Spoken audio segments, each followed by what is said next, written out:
Welcome to Victory Online. In this episode of our podcast, Bob Bruce is interviewing Benji and David from B.More about men's mental health and working around inclusive recovery cities. It's always good to have a special guest in the studio, and today I've got two. I've got Benji and David from B.More, working around inclusive recovery cities. So guys, welcome to the studio, welcome to Victory. Explain what B.More is all about, if you would. Okay, so we started off at the beginning of the year with a few people volunteering. All of us are in different stages of recovery through alcohol, drink and other substance misuse. And our idea is to bring local service providers, service users and the general public all together to make Portsmouth a better place for us all to work together and to change the stigma surrounding our recovery. Absolutely, yeah. And that's Benji we've been talking to. And you're recovering as well. I am. I've just turned 18 months sober. Well, we need a round of applause for that one. Thank you. We also have David in the room. I guess you're probably saying to yourself, I don't need a round of applause, I just need to keep recovering. Absolutely. I mean, sometimes you get that and you don't even realise that you deserve it or you need it, but everyone around you does do it. And it does feel, you just start to. Yeah, I'd be a liar if I said I wasn't a drinker, and it hasn't bothered me in the past. And I don't think I was ever an alcoholic. Well, I was a big drinker. And then people say, well, then you were an alcoholic. I don't think I was, because I didn't have to have a drink the next morning, or it was more a timed thing. So you got to a point of day, I'm at home, finished work, get to the fridge. Eventually I've broken that and I'd have a drink. So I'm a controlled drinker now. And do most people that are in recovery, do they try to get to that phase, or are they going to go dry? For me, I have to go completely dry. I understand that. Yeah, go for it. I got to the point where my body started to fail, and I did get taken into hospital. I felt really weak. I called the ambulance for myself. I ended up staying for 4 weeks in a hospital, discharged from Brighton, where I was living, and discharged back down here to my mum. And I've been here, as I say, 18 months now.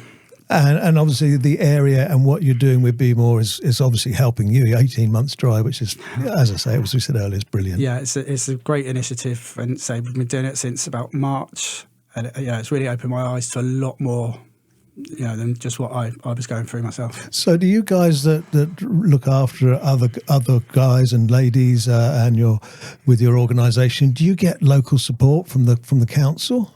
Yeah. Hello everyone, I'm David. We obviously are a commissioned service, so we're a peer-led service. So Portsmouth City Council fund the service, and then the B.More group are funded through Portsmouth City Council also. Sure, yeah. So we are able to provide events, which public-facing events, so we can get out there, show the local community that recovery is possible. And hopefully, as Benji was saying, we can break down some of the stigma to make it more welcoming and hopefully encourage more people into recovery. Is it that you're out there trying to find people that feel they're in trouble, or do they find you? I think it's a bit of both, really. We want to be out there visually so that people know, service providers know that they can all come together and we can start working in more unison. And then obviously people that need the help have got sort of one sort of place that we can all sort of help each other out and signpost exactly where you need to go. That's fab, Benji. And I guess there's a situation where if you're helping others, that in itself helps you.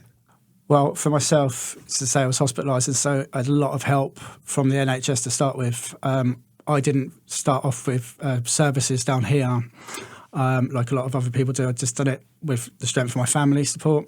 And then I found Ambition in Portsmouth, and they've helped me through. It's built my confidence up and, again, my well-being. If you saw me even a year ago, you wouldn't recognise me who I was now.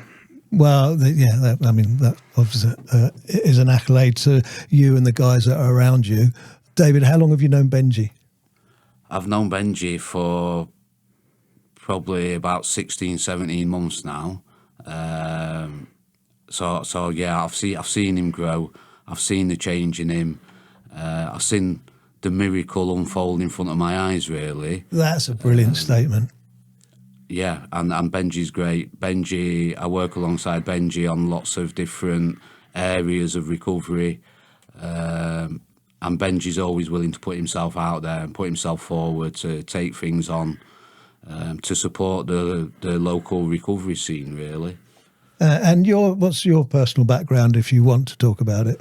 So my personal background is I'm a few years down the line from Benji. So if you take his 18 months and take the months off and put years on there, that's a little bit closer to where I am. So I've worked in support services in Portsmouth for the last 12 years. So I know quite a lot about services, what they have to offer. And I think currently I've probably got the ideal job. I don't think there's a better job out there than the job that I currently do. I get to support people in recovery. I get to give people opportunities to sustain their recovery. So, yeah, I feel like I'm in a great position. I think that's fantastic. You're obviously doing a great job. And were you a recovering alcoholic yourself? I was a drug addict. I was addicted to heroin from a young age, left school as a qualified heroin addict pretty much. Had to do a few treatment centres throughout the country to be able to find my own recovery. And luckily, as you can probably guess, I'm not from the south. Luckily, coming down south changed my life and gave me an opportunity. That's brilliant. And are there many heroin addicts in the Portsmouth area? It's a difficult one to answer now because heroin's sort of gone out of fashion a little bit. Synthetic opioids have taken over. So things like fentanyl, nitazines, they're a lot stronger than heroin. And fentanyl in itself is frightening, isn't it? Yeah, it's really dangerous. I'm sort of quite glad that I'm not still out there doing that kind of thing. We get lots of deaths, lots of overdoses, and I think that's what really backs up what we're doing. We're trying to break down that stigma. We're trying to reduce some of them death rates locally.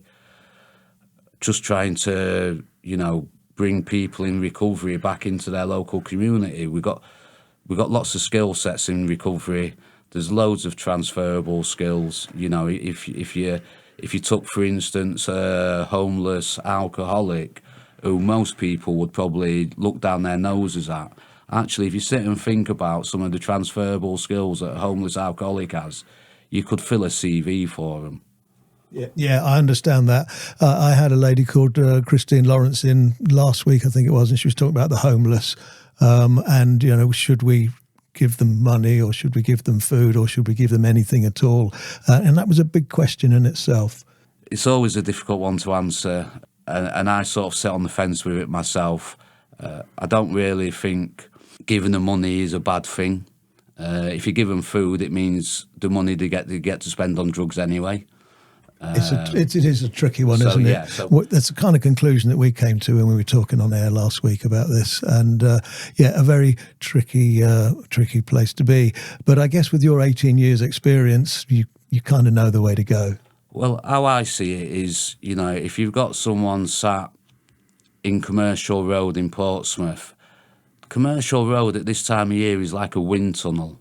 If someone's sitting on that cold concrete floor, if I gave them a couple of pounds and that got them up off the floor and got them walking somewhere to warm up a little bit, I've probably done them a great favour. Great answer. Yeah, absolutely. So do you approach people in the street that you haven't seen before and try to engage with them? We're not really that kind of service what approaches people. Through the company that I work for, we do lots of harm reduction type things. So we do a peer-led harm reduction service, which means people can come to us. They know we've got our own lived experience. They know we have lots of empathy because we've been in their shoes, we've walked their paths.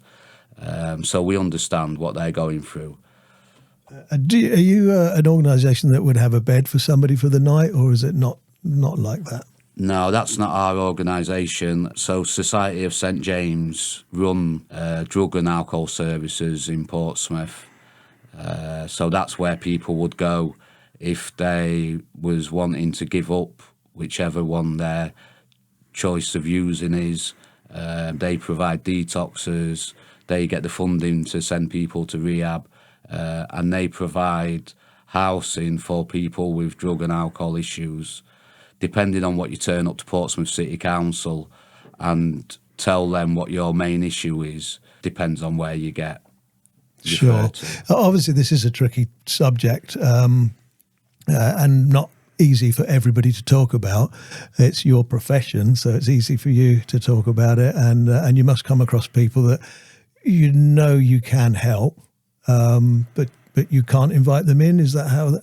It's not really a case of we can't invite them in. You know, me personally, I'm willing to support and talk and try my best for anyone who finds that they're struggling. It's more a case of people have to be ready and people have to want to give up. No matter what I sell them, no matter what I sell these people, I'm not going to be able to change people's minds. I can try my hardest and I can encourage them. And I can give them a route out of it. You know, one of the things I do in work is I provide a training package. So I take people that are coming towards the end of their time in treatment services, and I train them up and then put them back in the same services they've come out of, volunteering. And then hopefully from there they'll be trained up to the equivalent of a staff member, which means they can start applying for the jobs in the same services. Which is brilliant, and that's a great way to sort of set people. What's a great thing to set people up for, isn't it? And therefore help others in turn. Let's go back to Benji. 18 months in recovery. May I ask, have you had a slip up on the way? I've not touched one single drop. Wow, that's phenomenal. That must make you feel good and your mentors. Yeah, I like to think, I know Dave's proud of me, and my mum, sister, and a lot of it, like my nephews, I never realised how much they knew. And so talking to them now, I'm just so glad I'm back in their lives and they can see me as a real person. So that's pride in myself through family. Absolutely brilliant. And of course, any addiction is coupled with mental health, and that's probably an even longer recovery period than the actual addiction. But I wish you well, and I can see by the smile on your face you are proud of yourself. And David obviously is. And I think we at Victory would like to follow your story in some way, both of you. So we may talk again in the near future. Is there any way somebody can get in touch with you, Dave, if they want to? So the email is B.More, so that's BMOREIRC, which stands for Inclusive Recovery Cities, and that's at intuitivethinkingskills.com. David, thank you for that. Leave me with that leaflet and I will put that out again for you. And is there a phone number? We don't have a phone number at the moment. That's the next step. But we do have a Facebook page as well where you can ask us any questions and we can get back to you. And that's just B.More in Facebook. Guys, thank you so much for coming in. I'm sure it's not the easiest thing to talk about, but be proud of yourselves, all of you.